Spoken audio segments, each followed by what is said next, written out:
Bonjour à tous et bienvenue dans la Taverne du Gamer. Je suis Kira, accompagné cette semaine comme toujours de Sid. Bonjour Sid, comment ça va ? Bonjour à toutes et à tous, merci, ça va très bien, j'espère que toi aussi mon cher Kira. La semaine fut dense, j'étais en déplacement à Lyon, donc là je rentre tout juste dans notre belle Normandie et sur les trajets bien évidemment il y a ma Switch qui m'a accompagné, donc Xenoblade à fond, j'en suis à bientôt un peu plus de 50 heures de jeu, donc j'ai repris dardard comme on dit.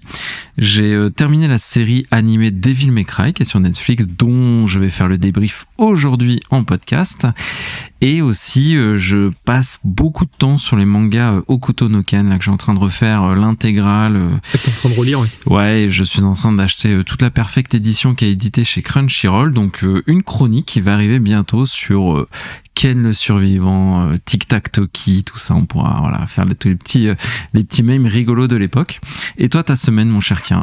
Alors moi, ma semaine, beaucoup de travail, donc j'ai pas fait grand-chose à part jouer à South of Midnight que j'ai terminé. Ce qui est pas mal aussi, bravo. Ce qui est pas mal, donc forcément, ça sera ma chronique de la semaine. J'ai réussi à la finir avant l'enregistrement. Et derrière, j'ai rien fait de plus. J'ai pas regardé de série télé, j'ai pas lu de livres. Je suis vraiment concentré que sur ce jeu. Voilà. Bon, j'ai quand même fait un peu de GTA en coop et un peu de Split Fiction en coop, mais sinon au-delà de ça je suis resté focus sur South of Midnight pour le terminer rapidement en tout cas. Tu n'as pas papillonné, mais dis donc, c'est rare ça. Oui, c'est assez rare, tu vois, je suis resté focus et surtout claqué en fait. Je me suis couché assez tôt la plupart des soirs, donc forcément ça laisse moins de temps pour jouer ou regarder des trucs quoi. Quel est le sommaire de cette semaine ? Alors, le sommaire de cette semaine, donc on est en plein dans l'actu, c'est ça qui est cool. T'as farmé South of Midnight qui à peine sorti parce que tu l'as eu en Early Access. J'ai terminé du coup la série Devil May Cry qui pareil est sortie la semaine dernière, donc on est à fond dans les actus. Et en actualité, on va parler de CD Projekt, on va parler du Creator's Voice, donc le nouveau format d'interview de Nintendo. Ils avaient teasé ça au Nintendo Direct en présentation de la Switch 2. Et tu vas nous parler d'Xbox aussi. Donc voilà, un sommaire assez varié et en plein cœur de l'actu, donc une fois n'est pas coutume. C'est ça, beau programme. Juste avant de lancer le générique, tu voulais dire un petit quelque chose par rapport à l'épisode de la semaine dernière ? Oui, petit quelque chose. On fait pas les réseaux, tout ça, les 5 étoiles, vous savez où nous retrouver. Et vous nous avez d'ailleurs bien trouvé quand l'épisode de lundi dernier a bugué. Donc c'est vrai que la fin de l'épisode... En plein pendant ma conclusion. A été tronquée de 2 minutes, donc ça a été réparé dès le mardi, mais si vous êtes abonné, sachez-le, en fait, vos applications téléchargent l'épisode dès qu'il est publié. Donc parfois, si vous l'écoutiez même le jeudi ou le vendredi, il y avait toujours ces quelques minutes qui manquaient, mais sinon ça a bien été réparé. Et un grand merci. J'ai reçu des messages à partir de 8h49 jusqu'à 19h30 le soir, donc toute ma journée a été ponctuée de ça, mais merci. Continuez à nous remonter les choses quand vous les entendez. Ça rend bien service et ça nous permet d'être plus réactifs. Donc un grand merci. Voilà, c'est surtout ça que je voulais dire. Merci à toutes vos remontées. Merci à vous, donc on lance le générique et on attaque avec ta première news.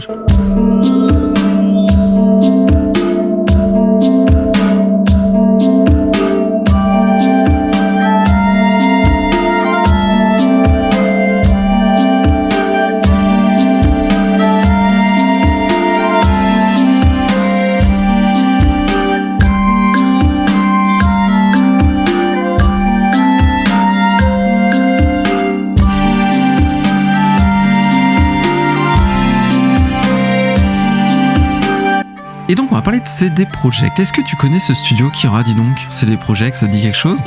Oh là, pas du tout, franchement, je vois pas ce que c'est. Oui, bien sûr, le studio derrière The Witcher et le grand Cyberpunk.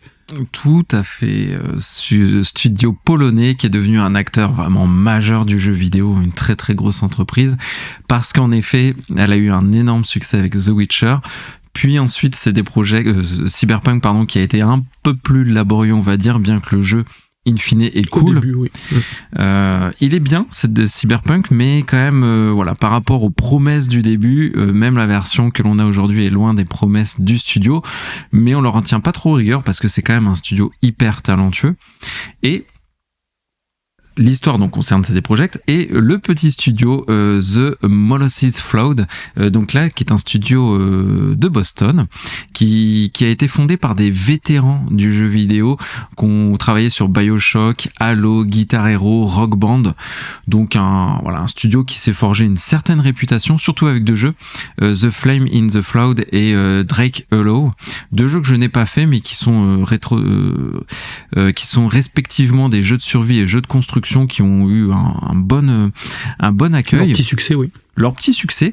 Et en 2021, CD Projekt acquiert ce studio, tout en promettant qu'il restera indépendant et il allait travailler surtout sur des projets donc en lien avec The Witcher, qui in fine sera le projet Project Sirius. On n'en sait pas encore beaucoup, mais c'est un projet qui surfe un petit peu sur l'univers de The Witcher.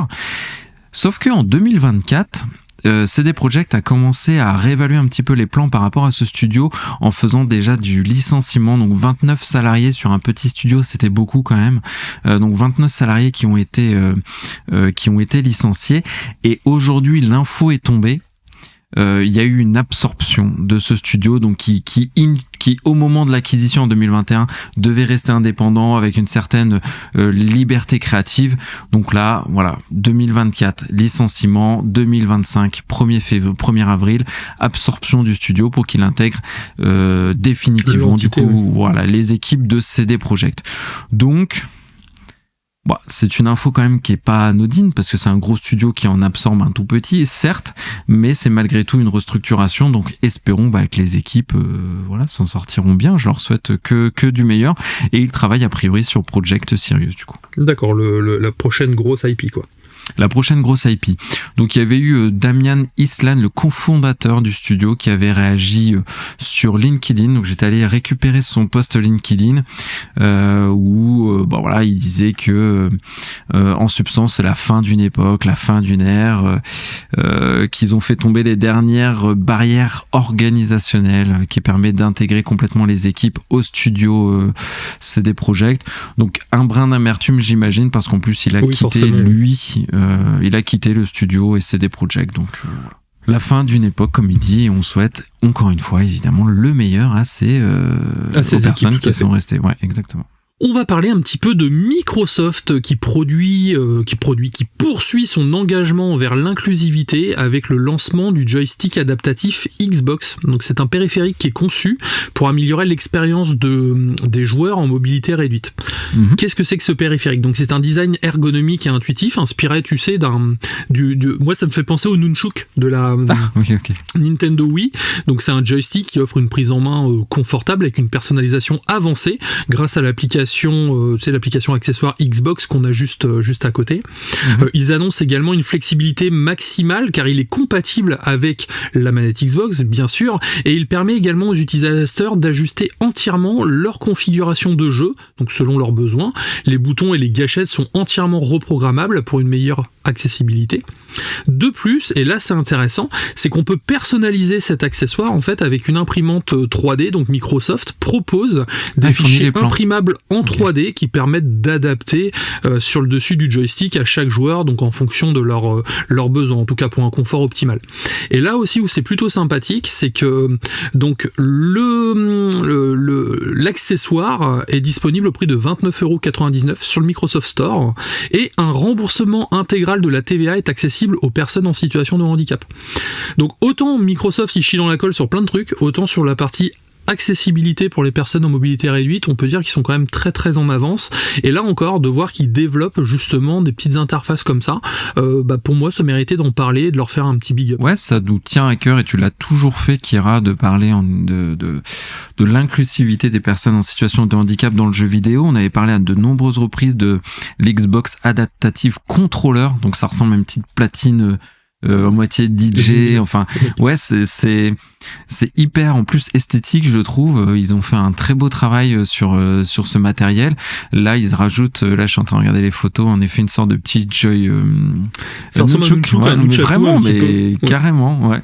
Et plutôt ça a l'air de bonne facture en plus, donc il s'adresse à un public qui est dans ce besoin, et rendre le jeu vidéo accessible à tous, je trouve que c'est un pari assez fou et qui est hyper louable. Donc et je crois qu'il développe plein d'appareils qui sont compatibles justement avec ce Xbox Adaptative Controller pour justement essayer de couvrir un maximum de handicaps, parce que les handicaps sont évidemment très variés.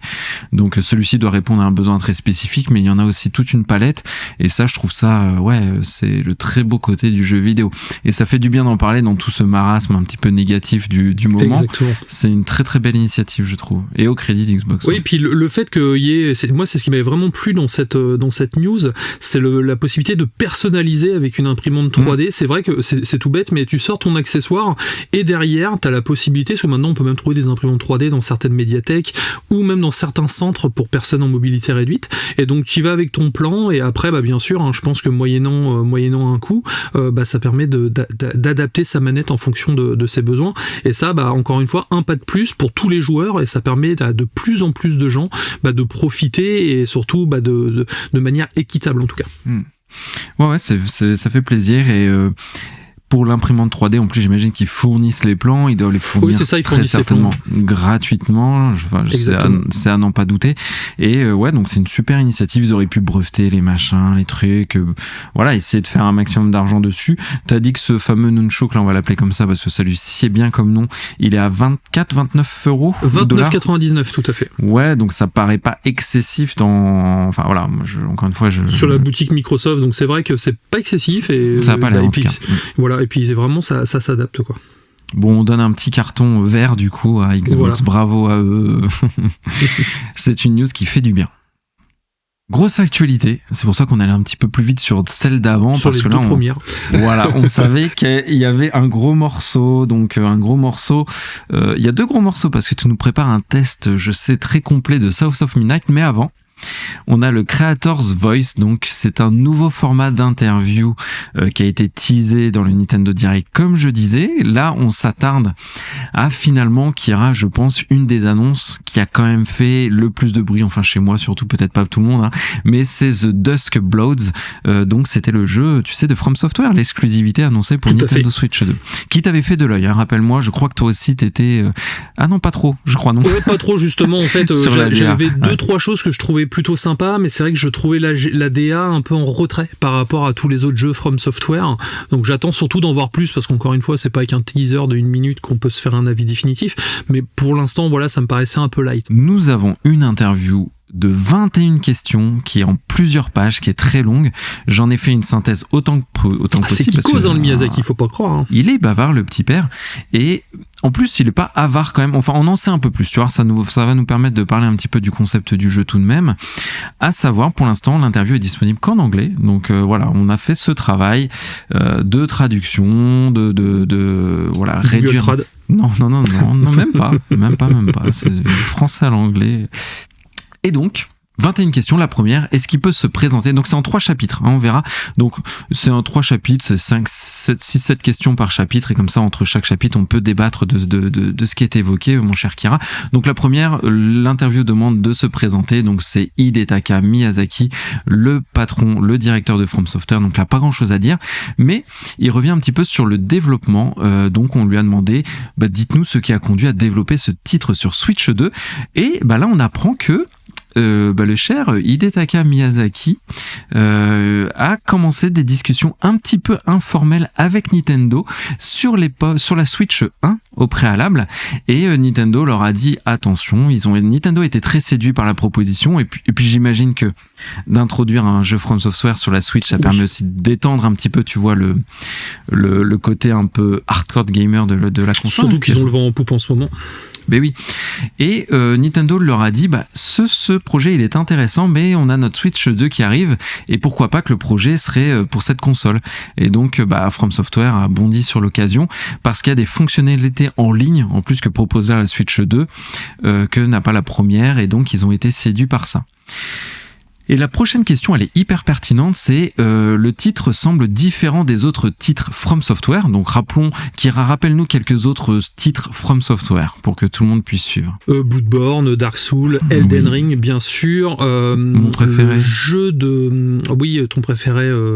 Merde, je pensais au jeu de mecha, mais c'est pas celui-là. C'est... Armored Core, j'adore. Oui, Armored Core que t'adores. Sekiro. Et Sekiro, bien sûr. Voilà, donc des jeux connus pour plutôt solo et plutôt hardcore, plutôt difficile. Surtout Sekiro. Surtout Sekiro, exactement. Et là, il explique que le type de jeu sera un petit peu différent. On est sur du PVPVE. Donc PVP, normalement, c'est player contre player, donc joueur contre joueur, des joueurs qui s'affrontent. On se met sur la tronche avec un pote. C'est quoi qui est un PVE? On se met sur la tronche avec l'ordinateur, souvent avec l'environnement. Tout à fait. Donc, joueur contre environnement. Et là, on est sur du PVPVE.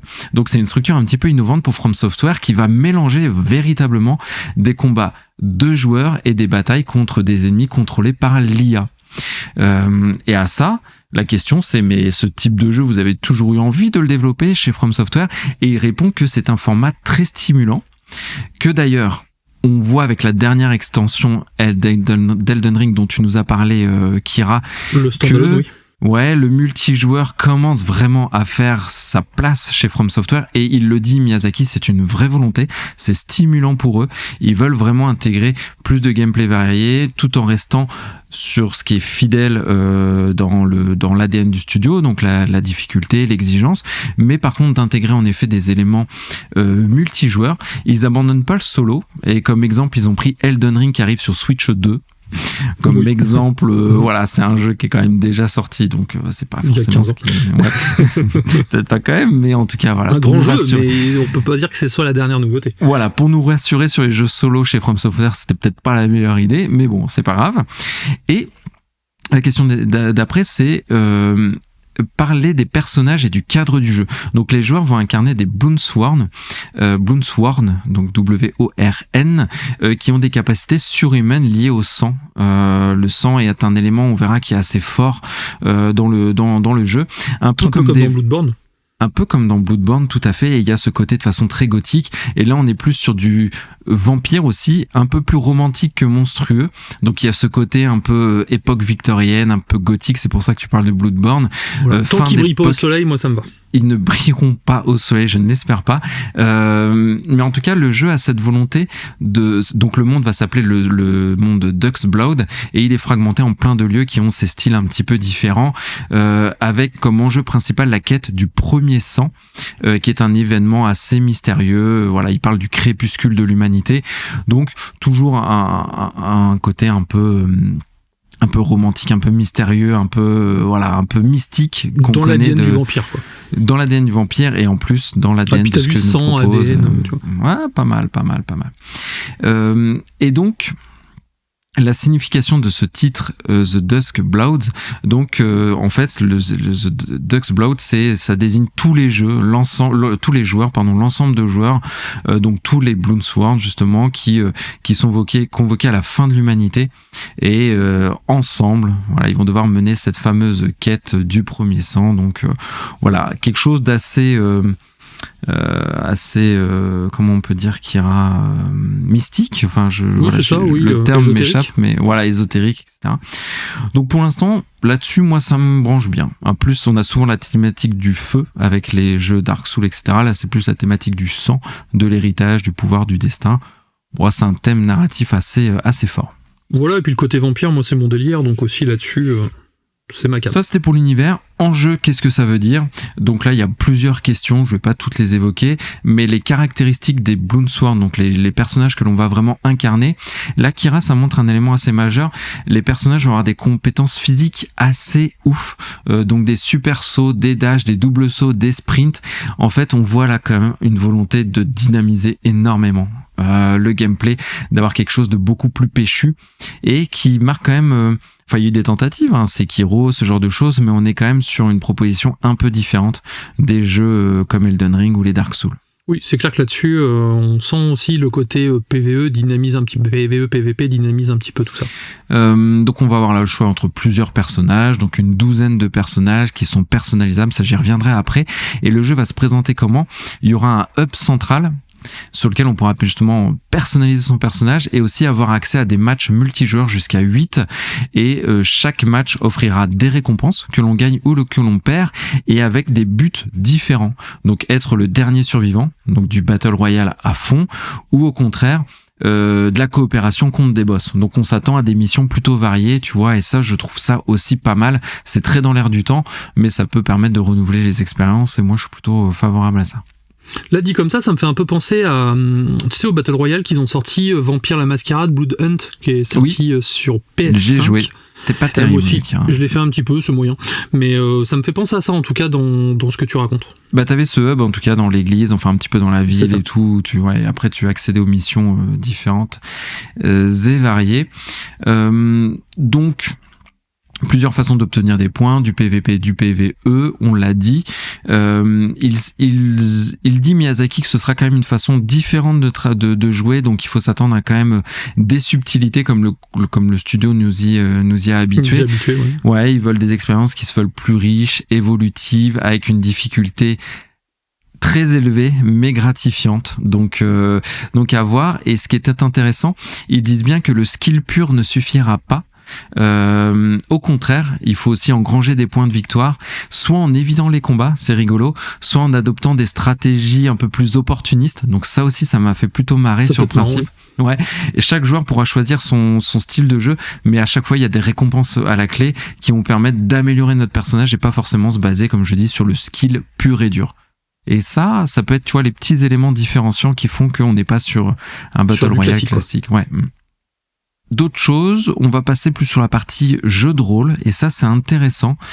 C'était le 3e aspect du jeu qu'il voulait vraiment développer, à savoir l'histoire, elle sera cryptique, c'était ça le mot que je cherchais d'ailleurs tout à l'heure, cryptique comme les From Software, donc avec les éléments narratifs, des personnalisations de personnages, donc les équipements, etc.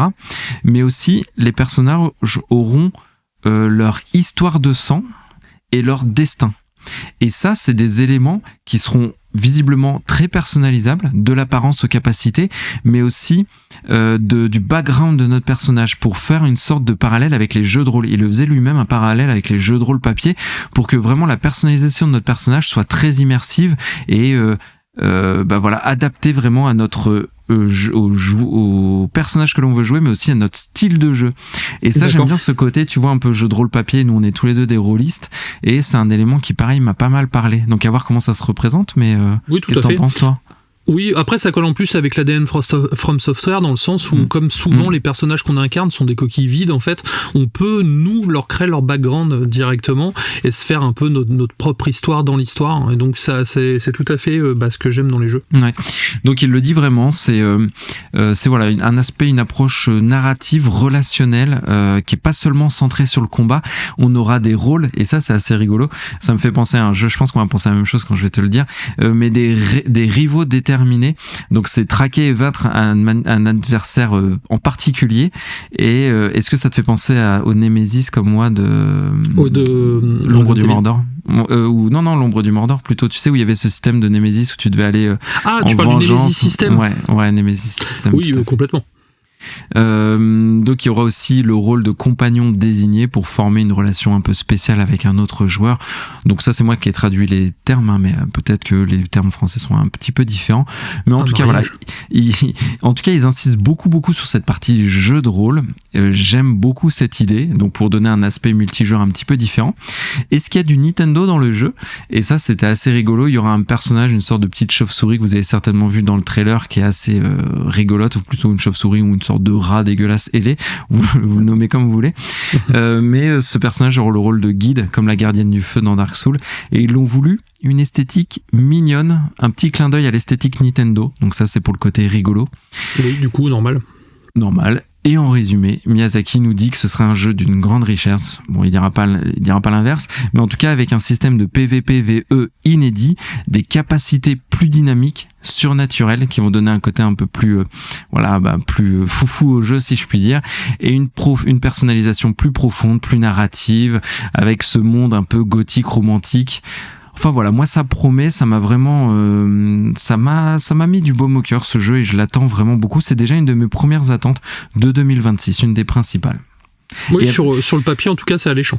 avec ces éléments supplémentaires. Est-ce que tu te projettes un peu plus sur le jeu, t'es plus curieux, ou enfin qu'est-ce que t'en penses? Comme ça, après je suis jamais déçu avec les From Software, surtout que ça parle d'un sujet qui me plaît beaucoup. J'attends juste d'en voir un petit peu plus au niveau de la direction artistique, tout simplement. Mais après, je sais que toujours niveau gameplay, en tout cas, ce sera aux petits oignons, et c'est totalement en tout cas mon univers. Voir ce que ça va donner, le principe justement avec les autres joueurs, comment ça va être implémenté, comment ça va être équilibré aussi. Mais en tout cas, oui, c'est un jeu que en tout cas, j'ai surtout hâte d'en voir plus. C'est ça le truc. Parce que tu as raison, leur aspect multijoueur, ils ont toujours su l'intégrer de façon. Au début sur Dark Souls, tu faisais du multijoueur sans le savoir, où tu déposais les petites inscriptions au sol, tu voyais les ombres des autres joueurs, ça a toujours été très subtil. Donc on attend d'eux en effet de révolutionner un peu ces Battle Royale, ces jeux de ce style. Et moi je suis vraiment très très curieux. Ainsi se termine la partie news. On va attaquer la partie test, donc le gros morceau de l'épisode. Promis, il n'y en a pas pour 4 heures, mais ça risque d'être assez dense quand même. 3,5, donc vous êtes voilà, 3,5, tout à fait. Avant de commencer, en tout cas, comme il est de coutume, on vous lance une petite musique que j'ai sélectionnée avec soin, et je vous reprends juste derrière. Allez, c'est parti. He saw things so different, branded a fool. South of Midnight est un jeu d'action-aventure développé par Compulsion Games Studio. C'est un studio canadien connu pour We Happy Few. Est-ce que tu l'as fait ce jeu ? Pas du tout, non. Il me dit rien. Pas du tout, c'est un jeu qui a une ADN un peu, enfin du moins esthétiquement, qui a un style très particulier en tout cas. Et tu as aimé ? Tu l'as fait ? Je ne l'ai pas fait, j'ai vu beaucoup de vidéos tourner dessus, c'est vrai que la jaquette m'a toujours intrigué en tout cas, mais j'ai jamais eu l'occasion de le faire, donc du coup je vais peut-être m'y pencher. Un jour peut-être. Le jeu est donc sorti le 8 mars, en exclu sur Xbox et dispo sur le Game Pass en Day One. Je vais vous faire un petit point sur la genèse du projet. Donc l'équipe de développement a voulu créer une expérience immersive qui retranscrirait avec le mysticisme et les légendes du sud des États-Unis, donc on va dire un folklore dont on n'a pas forcément l'habitude de voir tous les jours. L'objectif était d'allier atmosphère surnaturelle avec un récit profond et introspectif, porté par une héroïne courageuse évoluant dans un monde empreint de magie. Dès son annonce, le jeu a intrigué, moi en premier lieu, par son style distinctif et son ambiance si particulière, car South of Midnight se positionne comme une œuvre cherchant à explorer donc le fameux folklore sudiste, mêlant créatures mystiques et traditions, une ambiance chargée de mystère, et Compulsion Games s'est inspiré de récits populaires existants, tels que les contes et les croyances qui peuplent cette zone marécageuse du sud des États-Unis. Et puis riche en folklore en plus, c'est une zone riche en folklore, tout à fait. Et qu'on connaît peu, c'est ça qui est intéressant je trouve à développer. Moi c'est exactement la partie Bayou, on va dire, c'est toujours un endroit qui m'a attiré. J'espère un jour aller le visiter en tout cas. Et c'est vrai que quand j'avais vu cette direction artistique si particulière, j'avais vraiment ça m'a sauté aux yeux en tout cas, et c'était chatoyant, si tu vois ce que je veux dire. Ouais, je vois. Et justement, l'un des aspects les plus salués de ce jeu, c'est donc cette fameuse direction artistique qui est quand même très audacieuse, car le jeu opte pour un style visuel inspiré de la stop motion. Donc vous le savez maintenant, ça fait longtemps que vous écoutez, c'est une technique qui est assez chère en tout cas à mon cœur de cinéphile. Un choix qui donne aux animations un aspect saccadé et singulier. Cette esthétique donne le sentiment de traverser un univers à part entière, et surtout un univers, encore une fois, très singulier. Vous allez voir, singulier, c'est un mot qui peut ressortir beaucoup. Les décors sont profondément ancrés dans l'imaginaire sudiste, plongeant les joueurs dans les paysages du bayou, des villes fantomatiques ou des lieux marqués par la magie ancienne. Chaque environnement est conçu pour transmettre une sensation de mystère et d'émerveillement. Les effets de lumière, le mouvement de la végétation et la faune semblent tous trois sortis d'un conte. Ce choix artistique est accentué par une palette de couleurs fortes, contrastant entre les teintes sombres et lumineuses. C'est de toute beauté. L'héroïne et les créatures qu'elle croise sont animées avec soin et donnent un aspect tangible à cet univers proposé. Car si la direction artistique et l'univers du jeu sont des réussites indéniables, le gameplay, lui, en revanche, reste quand même très conventionnel, trop peut-être conventionnel. Alors pourquoi ? Il emprunte des mécaniques d'action-aventure, c'est proche même, pour te donner un exemple, de Prince of Persia, les Sables du Temps, tu vois. Okay. Donc c'est quand même un jeu qui est pas tout jeune, sans chercher vraiment à les innover. L'exploration se déroule à travers des environnements semi-ouverts, où le joueur évolue en utilisant Des capacités de déplacement basiques, donc le saut, l'escalade, des phases de glisse sur certains terrains, on peut courir sur les murs, on va retrouver ces fameuses saloperies de bandes blanches qu'on retrouve dans tous les jeux où il y a de l'escalade. Je te jure, il y a des moments ça m'a un peu embêté, on va dire. Et le jeu inclut des séquences de plateforme et de puzzles environnementaux très simples, rien qui révolutionne le genre en tout cas. Ces phases d'action reposent donc sur des combats. Alors, on va avoir les fameuses phases d'action, donc ça, c'est les phases d'aventure que j'expliquais tout à l'heure. Ensuite, on enchaîne des phases d'action, donc dans des espèces d'arènes. Ensuite, on va reprendre des phases d'aventure et ainsi de suite. Tu vois un peu la boucle de gameplay, je vois. La boucle de gameplay. Tu fais de la grimpette, tu te fais de l'arène. Un petit peu de scénario, j'imagine, et tu réenchaînes, quoi. Oh, c'est ça. En fait, le scénario est distillé tout du long du jeu, mais oui, c'est entrecoupé de cinématiques, bien sûr. Et donc, c'est ce côté très balisé qui peut être répétitif sur le long terme, en tout cas. Ouais. Les phases d'action, donc, c'est un système de combat contre des créatures ténébreuses, qui sont malheureusement trop peu nombreuses. Donc, on a 6 styles de créatures, sans compter les boss. Ils sont assez peu originaux, pour le coup, voire même très répétitifs. Surtout que le système de combat, au final, même s'il fait le café, c'est pas le meilleur système de combat que j'ai joué. En gros, qu'est-ce qui va se passer ? On peut loquer son ennemi avec le bouton R3 directement. Ensuite, on va avoir la palette de combat traditionnelle, donc le X pour l'attaque légère, le Y pour l'attaque lourde, le B pour faire des esquives. À côté de ça, on a la possibilité de charger des coups, de sauter et de faire des coups en hauteur, par exemple, ou des attaques de zone. Et on a également des pouvoirs qu'on va débloquer dans les premiers niveaux du jeu, donc 5 au total. On a la toile qui permet d'immobiliser ses ennemis, de lui faire des dégâts, tel un Spider-Man. On a la répulsion, donc là on est un peu comme dans Star Wars, tu sais, on fait des jets de force qui nous permet d'en éjecter un, voire plusieurs ensuite quand on évolue son personnage. On peut les attirer vers nous, ce qui permet de lui faire des combos directement dans sa face. Et derrière on peut invoquer Crouton. Donc Crouton en fait c'est un petit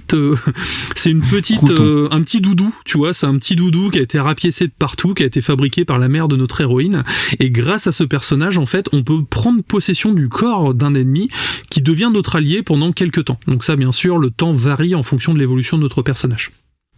À côté de ça, on a un système d'expérience qui, pareil, est très classique. Donc on va améliorer les compétences telles que la force des attaques, la rapidité des esquives.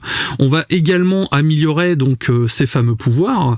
Et comme la progression est assez linéaire, il n'y a pas vraiment de réel choix qui influencerait la manière de jouer, si tu vois ce que je veux dire.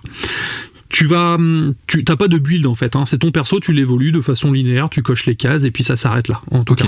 Donc ça réduit un peu la profondeur de gameplay à mon sens. Est-ce que les compétences, là, attirer les ennemis vers soi et tout, c'est distillé au fur et à mesure de l'aventure quand même, ou t'as tout dès le début ? Non, dans les 6 premiers chapitres, tu vas débloquer donc les 5 pouvoirs principaux. Ouais. Et après, tu vas les améliorer en fonction, donc avec un système d'orbes que tu vas trouver donc, dans les niveaux.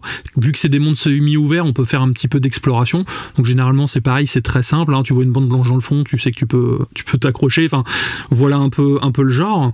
Et pareil, on va pouvoir utiliser certains pouvoirs pour accéder à certaines zones. Par exemple, Crouton étant petit, si on l'invoque, on va pouvoir l'utiliser, ce qui nous permettra de rentrer dans des espèces de terriers, en fait, où là, on va avoir quelques zones de plateforme. Généralement, on doit esquiver des ennemis et on peut récupérer ces fameuses orbes.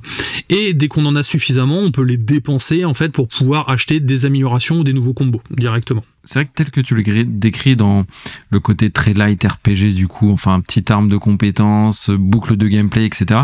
On a quand même l'impression que tu nous décris un jeu des années 2000, enfin un jeu un peu rétro quoi, dans son approche et sa structure. Il y a un côté un petit peu à l'ancienne. Alors après on reste sur un jeu AA, donc on est sur un jeu à petit budget avec une proposition pour le coup très typique.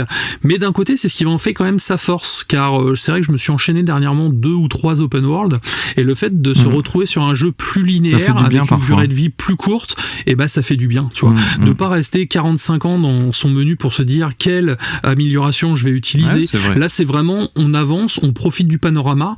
Le système de plateforme n'est pas non plus super compliqué, c'est-à-dire on a quand même des possibilités d'avancer très facilement. Je crois que la première fois que je suis mort dans le jeu c'était au bout du chapitre 7 ou 8, tu vois. Donc ça reste assez simple, mais au final je pense que c'est nécessaire, même s'il y a plusieurs modes de difficulté, je crois qu'il y en a 5, moi j'étais à l'avant-dernier, mais je pense que c'est aussi nécessaire parce que ça permet d'avoir quelque chose, on va dire, qui pourra nous tenir en haleine un certain temps sans vraiment se prendre la tête, juste pour kiffer. Ouais, un jeu plus léger, quoi. C'est ça, tout à fait. Là où on a donc dans la force du jeu, c'est qu'il s'appuie sur un récit qui est quand même assez puissant. L'histoire explore plusieurs thématiques profondes, donc on a les relations entre les vivants et les esprits, la transmission des récits ancestraux, j'allais dire incestueux, mais non, ancestraux, les liens d'âme, bien sûr, et le poids du passé sur les destinées individuelles. L'héroïne traverse donc un voyage initiatique, confrontée à des mystères du bayou et aux esprits qui l'entourent.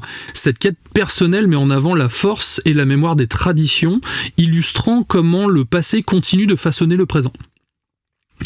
Le jeu aborde aussi des sujets plus introspectifs comme la résilience, la perte, la recherche de la vérité, des thèmes qui viennent enrichir l'expérience également. Un des impacts les plus remarquables du jeu, c'est quand même sa bande-son, qui est composée par Olivier Derivière, célèbre pour ses œuvres dans le jeu vidéo comme A Plague Tale, que tu avais beaucoup aimé d'ailleurs. Oui. Comme à son habitude, le compositeur a conçu une ambiance sonore très immersive qui renforce l'identité du jeu. Les mélodies mêlent l'influence du blues, les sonorités folkloriques du sud des États-Unis, et ça évoque également les traditions musicales du coin en fait. Le jeu profite de morceaux, la tension monte progressivement, c'est accompagné par des instruments très typiques comme la guitare slide, des percussions organiques, et ça donne justement à ce jeu une atmosphère très envoûtante et une entité sonore très marquante. C'est un peu l'ADN des musiques d'Olivier Derivière, c'est qu'elles sont très diégétiques, elles sont inscrites vraiment dans la diégèse du jeu, donc elles accompagnent des événements, des lieux, elles évoluent en même temps que le personnage, elles évoluent en même temps que les environnements, et ça tu l'as ressenti de cette façon. Du coup pour moi c'est vraiment sa marque de fabrique que j'adore chez... Alors je l'ai tellement ressenti de cette façon, c'est qu'en fait les musiques qu'il a composées, si tu veux, vont parfois te raconter des histoires de personnages secondaires que tu vas croiser.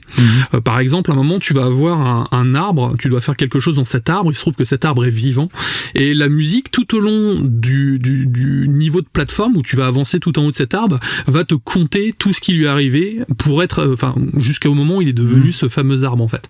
Ouais, qui est un élément narratif, du coup. Voilà, c'est ça. Et les styles changent au fur et à mesure. Donc après, c'est en anglais, bien sûr. Ça reste de l'anglais assez simple, donc on peut quand même comprendre assez facilement. Mais du coup, ça donne une réelle profondeur à cette aventure, en tout cas. Okay. Je vais faire un petit parallèle avec un autre jeu et surtout avec un univers qui me plaît beaucoup, c'est Alice au Pays des Merveilles. Ce jeu m'a beaucoup fait penser à Alice au Pays des Merveilles et plus particulièrement à Alice Retour au Pays de la Folie, car que tu adores.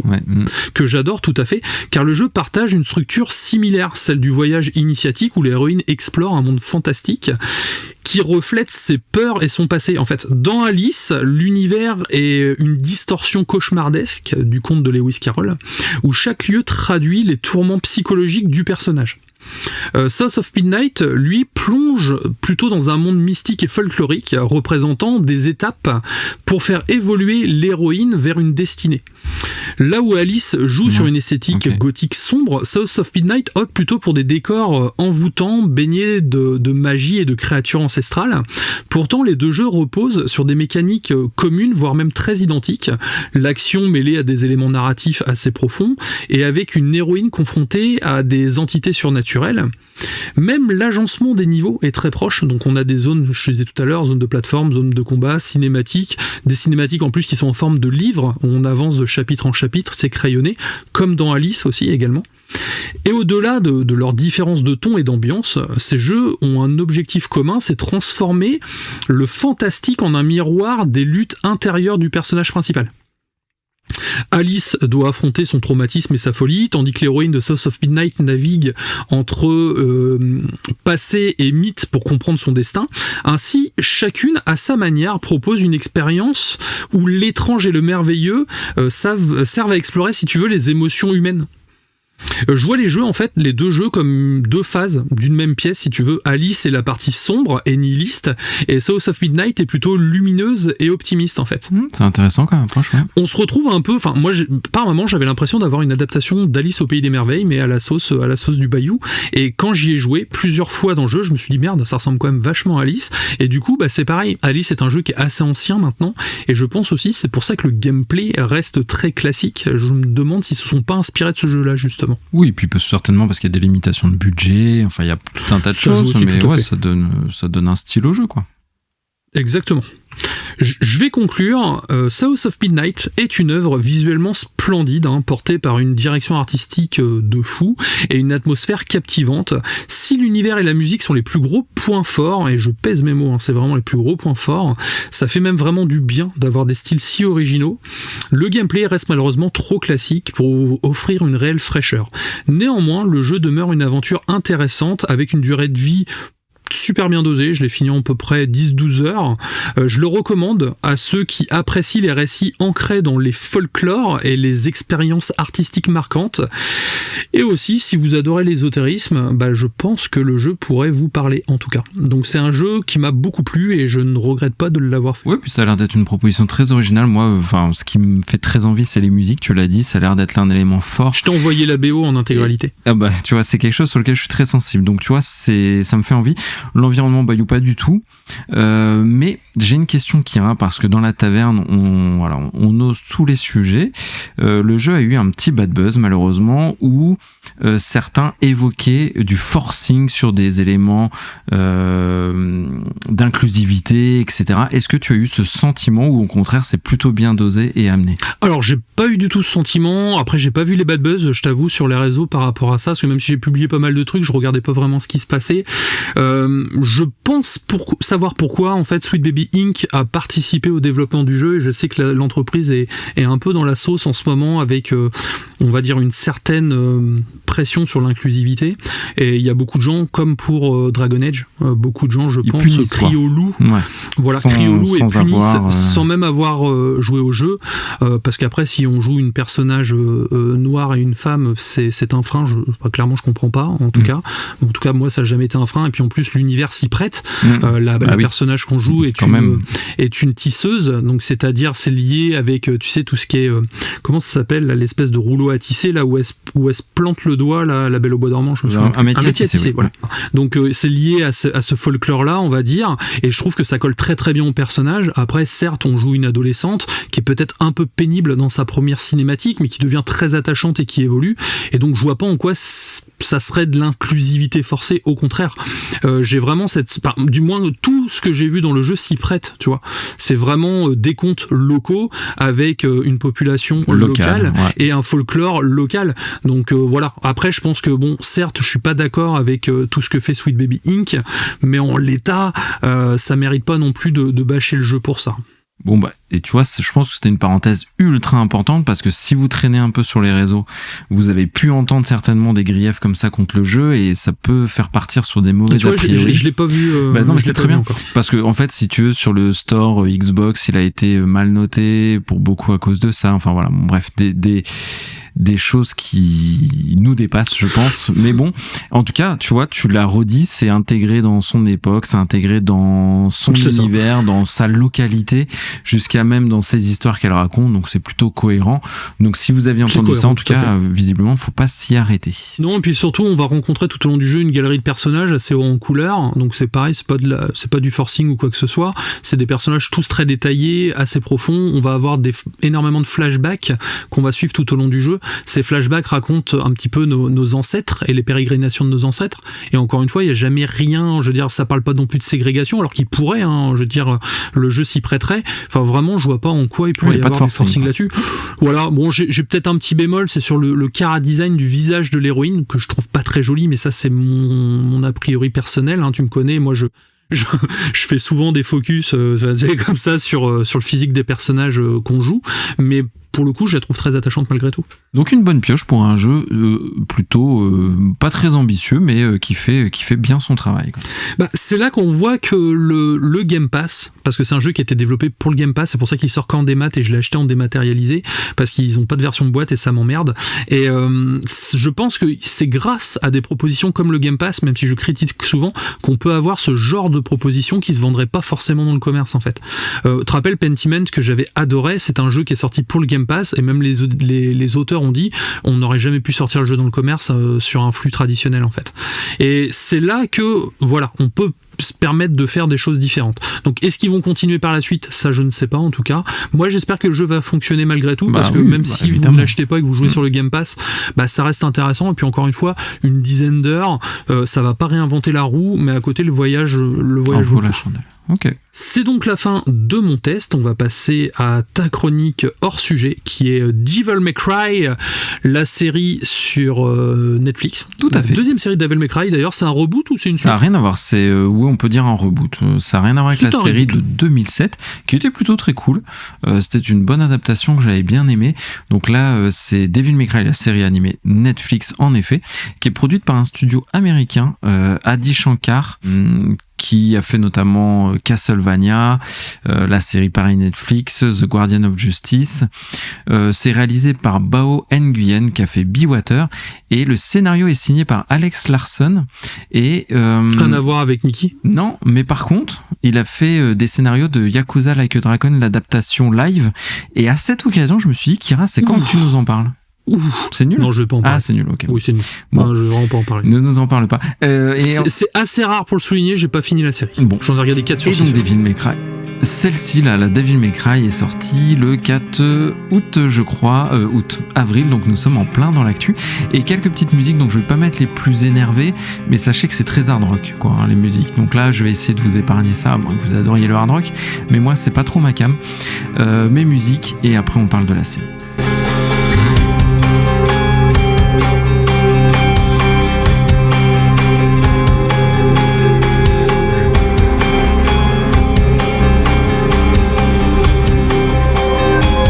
Bon, Devil May Cry, j'ai fait la chronique de Devil May Cry 5 que j'ai adoré. C'est une série lancée par Hideki Kamiya que j'adore. Tu sais que c'est un de mes créatifs japonais préférés. Préféré, tout à fait. Donc je suis revenu un petit peu sur la genèse de Devil May Cry à l'occasion de cette chronique, donc n'hésitez pas à aller dessus. Donc très démoniaque, très gothique, enfin voilà, moi j'aime beaucoup l'univers de Devil May Cry, c'est un des beat'em all que je préfère avec Bayonetta, qui est aussi de Hideki Kamiya. Et donc on va parler très très vite du scénario des 5 jeux, mais en mode vraiment ultra rapide, pour nous permettre de situer où se trouve la série Devil May Cry de Netflix. L'histoire de Devil May Cry, ça te parle un petit peu ou pas trop ? Alors, j'ai fait le 1 à l'époque, mais après, comme c'est pas un jeu que j'apprécie particulièrement, je t'avoue que je m'en souviens plus du tout. Ouais, je sais que Dante, c'est un démon et qui pète d'autres démons, mais après... J'adore. Un démon qui pète d'autres démons, c'est presque ça, c'est un demi-démon en fait, Dante. Il est le fils du légendaire Sparda, donc il a mis sa maman est humaine, son papa est démoniaque, et donc dans le premier jeu, en effet, il pète des démons, c'est surtout ça, et il combat la sorcière Mundus, et donc il y a un parallèle avec son frère jumeau qui est Vergil, donc j'en dis pas trop. Le scénario du 2, c'est what the fuck, on n'en parle même pas, c'est celui que j'aime le moins, ça a pour moi aucun sens. Devil May Cry 3, Dance Awakening est plus sympa en 2005 parce que c'est un préquel où on revient plus sur la genèse de Dante, ou Dante, hein, vous l'appelez comme vous voulez, qui est en conflit avec son frère jumeau, toujours Vergil, qui veut acquérir du pouvoir démoniaque parce que c'est ça, ils ont tous les deux du gène démoniaque en eux à cause de leur petit papa. Et Devil May Cry 4 et 5 intègrent des nouveaux personnages, Nero notamment, qu'on va beaucoup suivre aussi dans le 2 avec un personnage qui s'appelle V, dans le 5 pardon, avec un personnage qui s'appelle V, et ça je le décris davantage dans Devil May Cry 5. Et donc pourquoi j'ai fait ce très rapide laïus, c'est que dans la série Devil May Cry, on rejoint un Dante plutôt dans ses débuts, qui fait des contrats justement pour péter du démon. D'accord. Qui arrive dans le monde des humains, mais un Dante assez jeune, qui connaît pas toute son héritage génétique. Oui. Ouais, enfin sa force, tu as raison, parce qu'il connaît pas tout son pouvoir démoniaque et ses gènes démoniaques qui lui proviennent de son papa. Donc on est plutôt sur un Dante qui découvre des choses. J'ai une petite question, je sais pas si tu te rappelles, il y avait un jeu qui était sorti qui s'appelait Devil May Cry tout seul, DMC, mais avec un Dante qui avait une autre tête. Ouais. Est-ce que ça fait partie du même univers ou c'est vraiment un reboot à côté ? Alors je le conseille, c'est un reboot complètement assez controversé d'ailleurs. Il est quand même vilain le personnage en fait. Ouais, il est vilain, après on s'y fait, mais c'est vrai qu'au début tu te dis mais waouh, c'est quoi ce ce gars, quoi. Mais c'est bien. C'est clair. Hein, ouais, non, mais c'est pour ça que je l'ai pas fait. Je comprends. Alors que le jeu est plutôt cool, il est développé par Ninja Theory, et par contre c'est un reboot, c'est voilà, rien à voir ni avec les jeux originels ni avec cette série Netflix, qui justement série Netflix qui s'inscrit plutôt aux alentours du 3 vers le 1. C'est pour ça que j'ai fait ce rapide laïus au début. C'est qu'on est sur un Dante, comme je le dis, qui est plutôt au début, au balbutiement, donc le 3 étant un préquel, c'est pour ça que je disais ça. Oui. Et c'est marrant que tu parlais d'Alice au Pays des Merveilles, parce que le méchant dans cette série Netflix... C'est un lapin. C'est un lapin. Tu savais ? Non, mais bon, quand je pense à Alice au Pays des Merveilles, on pense au lapin direct, le lapin blanc. C'est le lapin blanc, le méchant. Et alors faut pas qu'on spoil, mais voilà, ça a du sens tout ça, je vais pas trop en dire parce que finalement on a fait trop de parallèles avec le jeu d'avant, avec Alice au Pays des Merveilles, etc. Mais le lapin blanc a un côté très régressif qui emmène vers l'enfance, etc.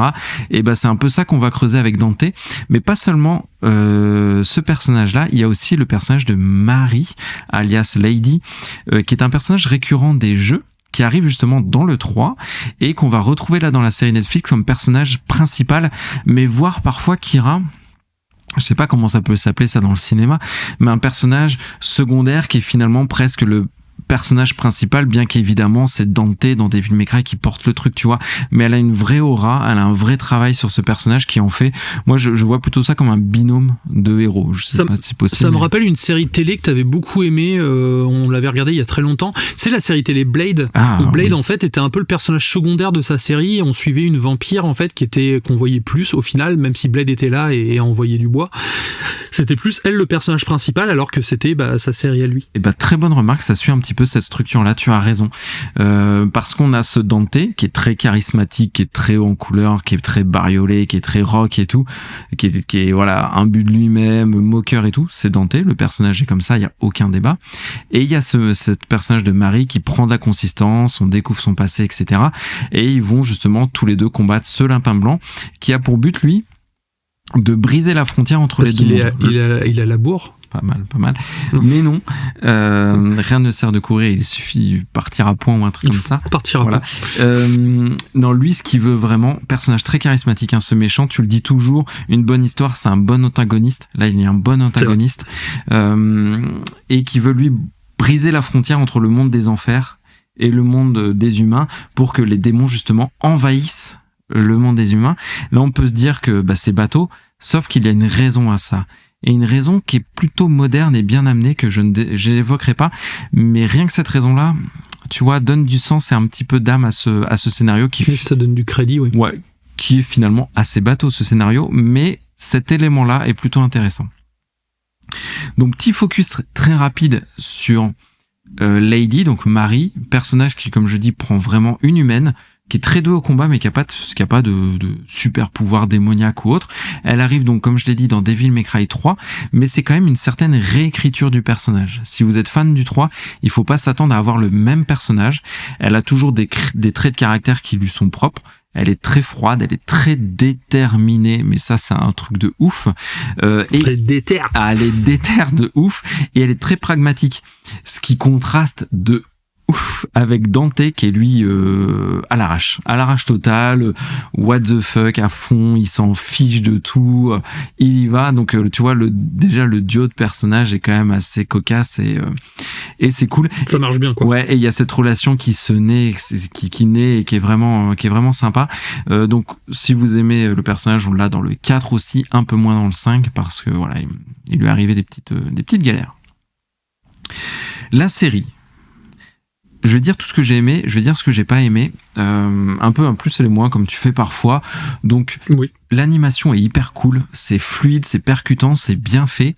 Je l'ai dit, le développement de Marie qui est très bien, qui en fait un personnage assez complexe, avec des thèmes aussi contemporains. Donc là je fais le lien avec le lapin blanc, qui a une quête, qui a un but, mais qui est pas que méchant, que démoniaque, et j'aime bien ce côté un peu pas trop manichéen, tu sais qu'on aime bien quand il y a un petit peu de nuance. Un peu comme Thanos, quoi. Un peu comme Thanos, il claque des doigts mais il le fait pour une raison. Le lapin blanc le fait aussi pour une raison, et très charismatique, très bien ce personnage. Il y a plein de références à Capcom. Donc on voit, il parle de Raccoon City parfois, tu vois Megaman. D'accord. Bon voilà, ça c'est parce que c'est pour faire plaisir aux fans de Capcom, mais c'est là et c'est fait plutôt bien Ça fait. marche bien. Ouais. Un style aussi rétro, ils ont voulu intégrer le pourquoi, comment, je sais pas, mais la série dans les années 90-2000, donc ils ont des vieux téléphones, ils ont des designs un peu rétro et tout, c'est rigolo, avec la musique qui va avec, c'est plutôt pas mal.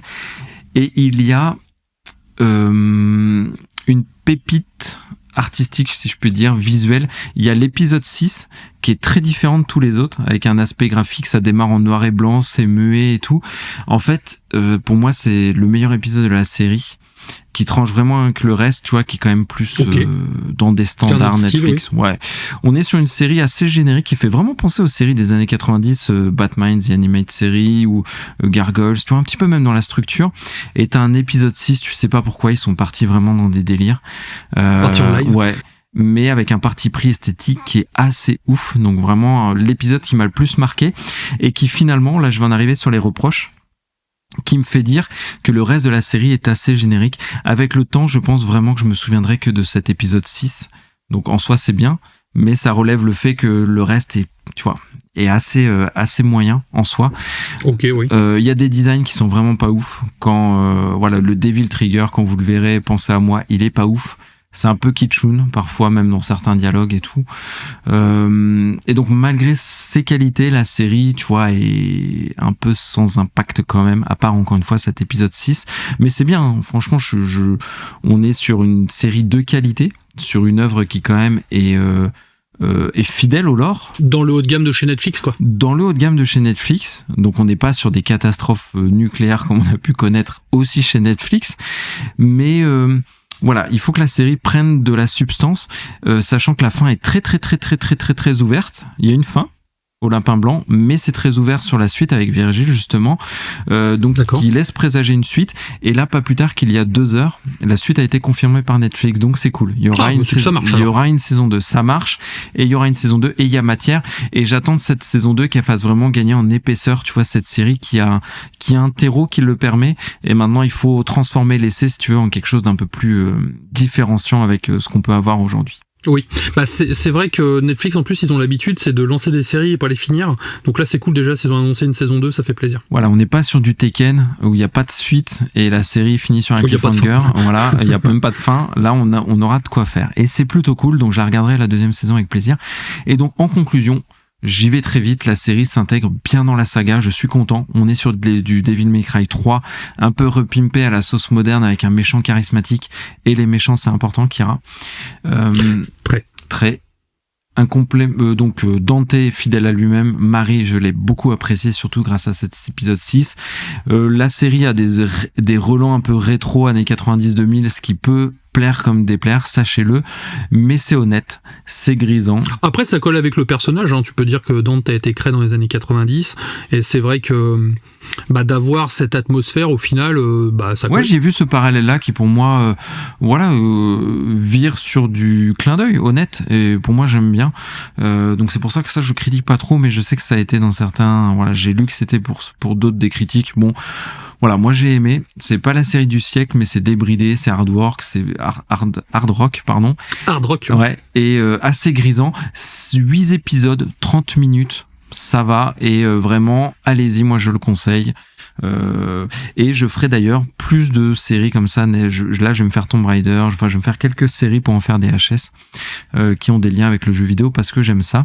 Et celle-ci c'est j'ai déjà vu que Tomb Raider d'ailleurs. Eh ben écoute, on pourra comme ça en parler, ça va être cool. Tout à fait. Mais en tout cas, celle-ci, elle est honnête. Vraiment, c'est du bon boulot. Même si... Après, c'est bien pour les néophytes qui ne connaissent pas le jeu vidéo. C'est une bonne question. J'ai envie de dire que oui, ça peut être un bon point d'entrée parce qu'on se situe sur la jeunesse de Dante. Donc oui, je dirais oui. Franchement, je dirais que je le conseillerais quand même à des nouveaux arrivants. Dispo sur Netflix donc. Ainsi se termine le sujet hors sujet. Tu as dit que tu avais une cargaison de big up à faire. Donc vas-y, on t'écoute. Alors, j'ai une cargaison de big up à faire. J'ai Geekzoo, donc c'est surtout des big up Insta que j'ai pas eu le temps de faire avant. Qui est avec son binôme Hop Apoc, donc ils sont tous les deux sur Hollow Knight et on s'échange des petits tips dessus, donc 2 personnes, enfin surtout Geekzoo à qui je parle qui est très sympathique. On a Angelo Julien qui nous écoute dans le tram, on a Fredo Niel qui nous écoute dans le RER, donc c'est marrant, on va essayer de faire tous les moyens de locomotion. C'est clair. Si vous nous écoutez dans l'avion, dans l'avion, ouais. Il y a Nico Enco qui nous écoute sur Amazon Music, Anthony Rio qui est sur The Messenger, le jeu que j'aime énormément, donc ça m'a fait plaisir qu'il m'en parle. On a Vincent qui nous a fan du Japon, qui voulait nous envoyer des petits goodies, enfin voilà, trop gentil. C'est très gentil, oui. On a June qui adore notre travail. On a Vincent Pernin qui nous remercie, qui considère ce podcast comme un cadeau qu'on fait à nos auditeurs. Donc ça nous fait très plaisir. Ça fait plaisir, tout à fait. Il y a Yugoichi qui poste plein de photos de cuisine, qui a l'air ultra doué en cuisine. Donc ça me donne envie de manger ce qu'il fait. Donc voilà, si vous êtes amis cuistot, régalez-nous. Sebi1 Kenobi qui nous a mis 5 étoiles et on a eu un autre 5 étoiles, c'est Les Souls C'est la vie qui nous demandait combien de platine on avait. Est-ce que tu as beaucoup de platine, Kira? J'en ai 3. Alors moi je suis pas un complétionniste, donc j'ai que 3 platines. Et moi j'ai commencé les platines que sur la PS4 Pro, donc j'en ai pas tellement, je dois en avoir 55 je crois des platines, donc j'ai commencé tard, j'en ai sur Steam aussi, donc voilà, moi je joue pas énormément, mais les jeux, c'est vrai que j'aime bien les platiner. Voilà, chacun son truc. Je te laisse le mot de la fin pour conclure l'épisode. Est-ce que tu sais quel est ton sujet hors sujet? Ça va être Transformers One ou pas, du coup, semaine C'est ça, tout à fait. J'ai décalé Transformers One à une semaine. C'est un film que j'attendais pas, du coup, qui m'a beaucoup plu. Alors j'ai envie d'en parler. Ouais, voilà. Ça va être trop bien. Donc je le lâche pas. Et moi du coup on avait promis ce binôme Gollum et Transformers One, le binôme improbable. Donc ce sera ça, je vais vous parler de Gollum le jeu. Donc écoutez surtout pour Transformers.